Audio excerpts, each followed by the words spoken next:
I forgot to mention that one can buy mugs down at the corner. It's called the Mo mug, and I think it has a very famous illustration on the front. I think there are 3 left. If you need some, you can order more. By the way, as the final event of today from the United Kingdom, we are happy to welcome Douglas Murray. In spite of his young age, Douglas has already made a name for himself as one of Britain's preeminent conservative authors, critics and commentators. From 2007 until 2011, he was director of the Centre for Social Cohesion. They made a lot of good work and some noted publications on social issues in England or Britain. He is currently co-director, I think, of the think tank, the Henry Jackson Society. I should also mention that Douglas is one of the very few people alive who's been able to give that famous Islamic double talker, Tariq Ramadan, his comeuppance. Thank you for that.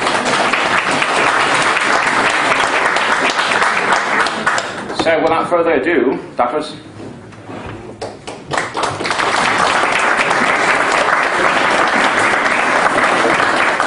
Thank you very much, Lars. It's a great pleasure to be back. I was just mentioning to somebody actually, Doug and I debated each other so often now that I never know which debate anyone's talking about when they mention our various encounters. But the last time we met in London, just a few months ago, for a debate on these matters, and I said at the opening, the chair said to me just before we went on, "Are you not worried, Douglas? You and Tariq have spent so much time together now, you might be in danger of becoming friends." No, not at all.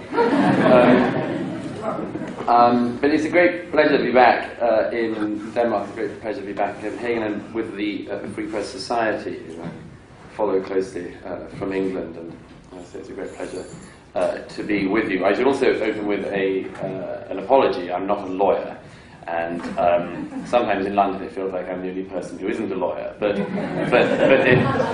the point is that having heard Anne's fantastic presentation earlier, I'm going to talk slightly away from some of the legal issues, but try to come around to, I think, making some similar points. And the first thing is to say that, of course, there couldn't be a better time to discuss these issues, because we collectively in Europe are in a mess at the moment on this issue. And I think it's a mess which matters, and the untangling of the mess matters, because it could still go any way. On the one hand, we've seen only in recent days the issue with the firebombing of Charlie Hebdo and the fallout from that. Once again, the now familiar routine. Even Time magazine, I think, just a couple of days ago, ran a piece basically saying why Charlie Hebdo deserves to be burnt down, and if anyone wants to take a crack at Time magazine now, they've made themselves open for it, because clearly if you disagree with something in a magazine, it's now simply expected as a matter of course that you don't write a letter to the editor as in the bad old days. You approach the office with a Molotov cocktail and have your say that way. And then on the other hand, of course, we also have and should consider the fact that there has been a very significant debate now, which has also arisen from the massacre in Norway carried out by Breivik. These twin things are worth mulling on, because I think somewhere between them we can find the way that these pieces will eventually arrange themselves. Because the mess that I referred to couldn't be worse in some ways. I mean, you heard already from Lars, you know the case of what Lars went through here, and cases like the case of Wilders And to my mind, and I hope to yours, if I'm not prejudging you, it doesn't matter whether people declared guilty or declared innocent. The fact that they're in a court at all is an outrage from the start. That is the problem. I have no interest in in non-guilty verdicts or guilty verdicts. It doesn't matter. The idea that people are in court for their opinions, and worst of all, in court for explaining truths, is a madness of our time. Now, I hope I don't sound too Anglo-Saxon if I just remind the current audience of what I would say are pretty English roots of the argument for freedom of expression, or at least the two best texts.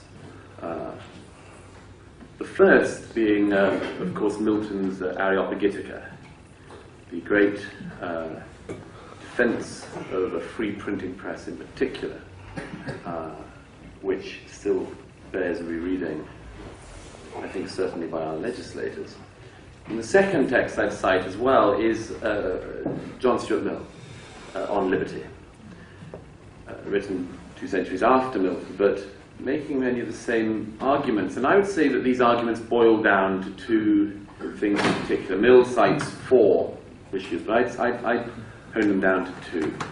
That basically the importance of having as wide a remit as possible in free speech comes down to the fact that, firstly, you may need to hear opinions you do not want to hear, because you yourself may be in error.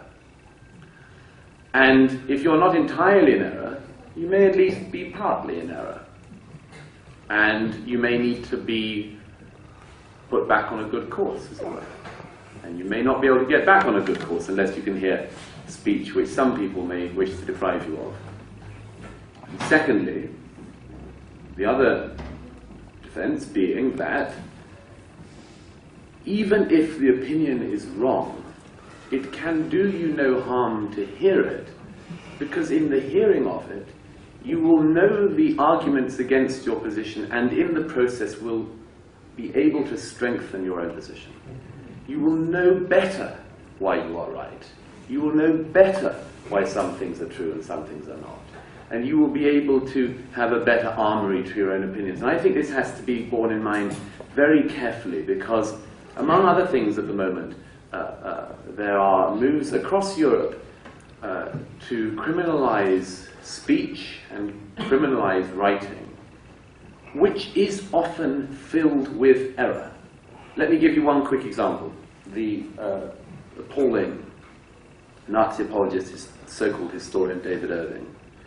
Now, some people's responses is to him and to his fake scholarship is to criminalize him, to put him in prison, and so on. And I think that's exactly the wrong way to deal with him. The right way to deal with him is to debate him, is to have other scholars of equal or, more importantly, greater stature able to pick apart his lies. But if you don't do that, you can be absolutely certain that a few years down the line, you will have a generation of people who, when they are confronted by an Irving, who has spent many, many years in archives and knows his 1930s and 1940s handwritten German very, very well, you can be sure that there will be a time in the future, if you have simply criminalized that and locked people in prison, that you will have a generation who says the Holocaust happened, and of course it happened, and somebody else comes along and says no, it didn't, and the people saying it did are not prepared. It happened because we have laws to say it happened. It happened because we know it happened. But you haven't been able yourself to enforce that argument. You have not encouraged other people to enforce that argument. And so we become weaker as a society. We become less able to explain our own history. We become less able to explain our own truth. Now, there is a reason, I would say, that we are in a particular mess, and it's a reason which I think most of you will be aware of, which is that what is happening at the moment in Europe is not an arbitrary process. It is a particularly political process going in a particularly political direction. There is effectively a political legal land grab. there are moves in only one particular direction. Let me give you an example of why I and many other people have come to that conclusion. If an imam in London says that, say, homosexuals are vermin and should be killed, very, very unlikely. In fact, we haven't had a case that that person would be tried, go to prison, or so on. But if Lars Hedegaard or a similar figure were to say this imam says this, he will be investigated for Islamophobia, possible hate crime, and so on. That is simply the direction in which it goes. Let me give you one legal example alone from recent years. The case of Geert Wilders with fitna. Now, in the case against Wilders, as I say, innocent or guilty is not of any significance in these farcical proceedings. In the case of Wilders, the script of fitna was put in as evidence in his trial. The script, as you will know, almost entirely consists of the rantings and ravings of various extremist Islamist scholars, religious leaders. Among them, Sheikh Yusuf al-Qaradawi. Now, Geert Wilders can end up in court having to defend himself against charges of inciting violence by producing a film in which Qaradawi appears. But of Qaradawi himself, not a problem. Not only not a problem, but worse than that. When Yusuf al-Qaradawi came to London under the radical leftist mayor Ken Livingstone, he was literally received with a red carpet. Bowings and scrapings and your honourness and everything laid on. Now, how can it be possible that Geert Wilders can end up in a courtroom for quoting Qaradawi, but Qaradawi is received on a red carpet for being Qaradawi? These two things are not surely possible. If Qaradawi calls everyone in this room apes and pigs, and Geert Wilders says that Qaradawi has called everyone in this room apes and pigs, it should be Mr. Qaradawi who is in trouble and not Geert Wilders. Yet the system in Europe has got this exactly the wrong way around. And I think that we have to look at why that is, and it comes down to a moral motivation.